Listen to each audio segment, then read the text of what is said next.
The Nemruts of the Armenian Highlands.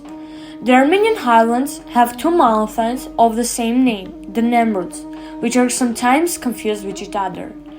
Nemruts are located 350 km apart in a straight line. The first is the Great Nemrut volcano, located near Lake Vana, and is associated with Ike, the eponymous ancestor of the Armenians. Later, Ike was replaced and became the supreme god by Aramazd, whose cult was also central in the sanctuary of Mount Nemrut, which is considered the second Nemrut. The second Nemrut is the Armenian or Eastern Taurus Mountains, the highest peak in the Commagene country. Nemrut is a young polygenic volcano located in the Armenian highlands on the western shore of Lake Vana. The height is 2,935 meters. The circumference of the base is about 15 kilometers. The top of the volcano is a large caldera in which lakes have formed. From the top, there is a wonderful view of this crater.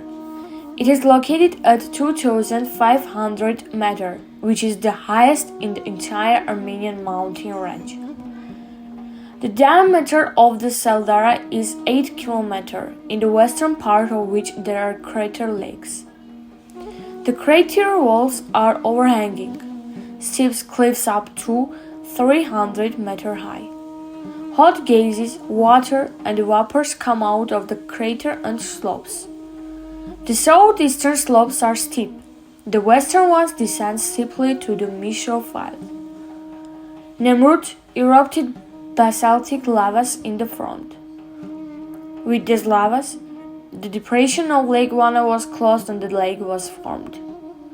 Nemrut is still considered an active volcano. The last eruption, according to Oswald, was born in 1441. Aslan of Nemrut. Great Nemrut is also known for the fact that during the Fida movement, Serob, the famous source of Fida, took refuge here from the enemy. In February 1897, Akbir Serob was in the village of Terud when the Turks came out on the trail of the Great Hayduk. Serob draws the enemy's attention to themselves so that the civilian population doesn't suffer at hits of Nemrut. The Turks start chasing him, but the snow prevents them for 3-4 days and they get stuck in the snow and cannot move forward. Serob stays near the hot springs of Nemrut for 2 days and goes to the village of Datvan. Everyone thought that the Hayduk was dead, and when the people see Hayduk, they give him the name Aslan of Nemrut.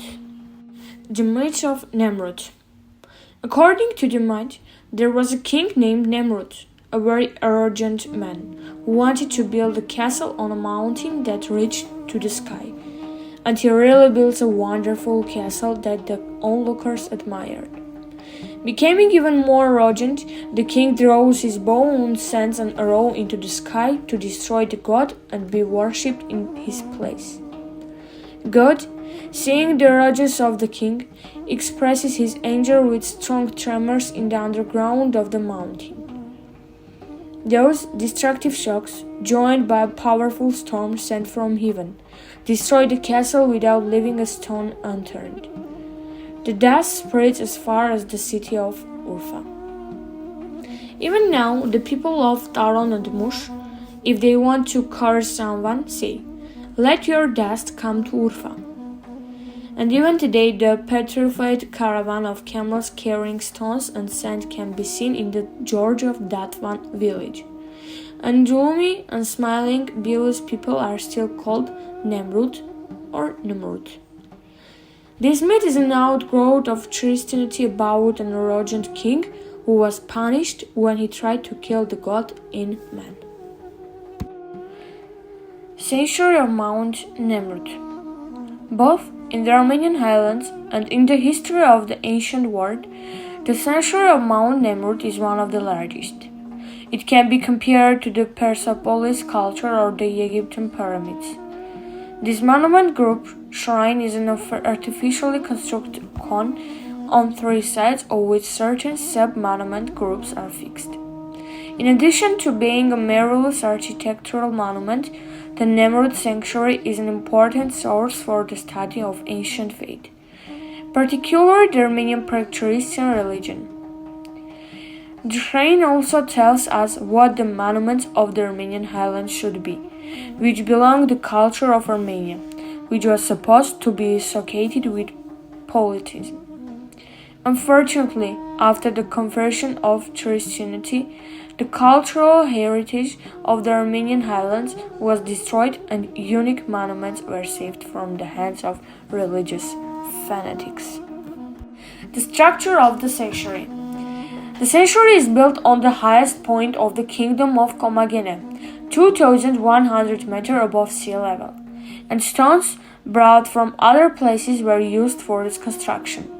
In the central part of the monument group, there are 5 anthropomorphic statues in sitting position.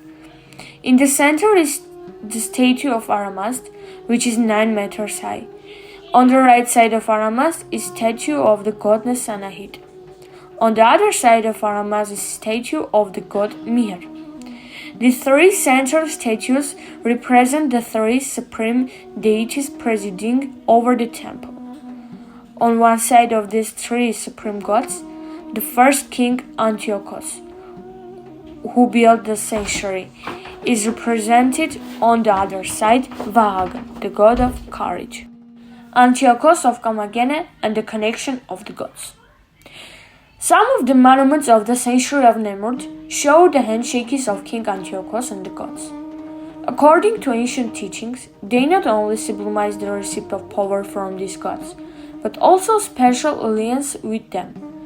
By the way, King Antiochus considered himself the earthly incarnation of the god Mihr. In other words, on earth he regulated divine laws and followed justice. Who was Antiochus of Commagene? We learn about the genealogy of Antiochus first from the inscriptions left in the sanctuary of Nemrut, as well as from the statues he erected, where his ancestors are represented in 2 rows. 50 columns in each row, on one side paternal columns, on the other hand on the mother side. King Antiochus begins his paternal line with Darius first, and his maternal line with Alexander the Great. Here we come across a phenomenon that was very common in the past. It was the presentation by the rulers of a very honorable genealogy, which sometimes didn't correspond to reality. It should also be noted that before our list, 17 to 38, King Antiochus reigned, whom Tigran the Great crowned with the Tigran crown.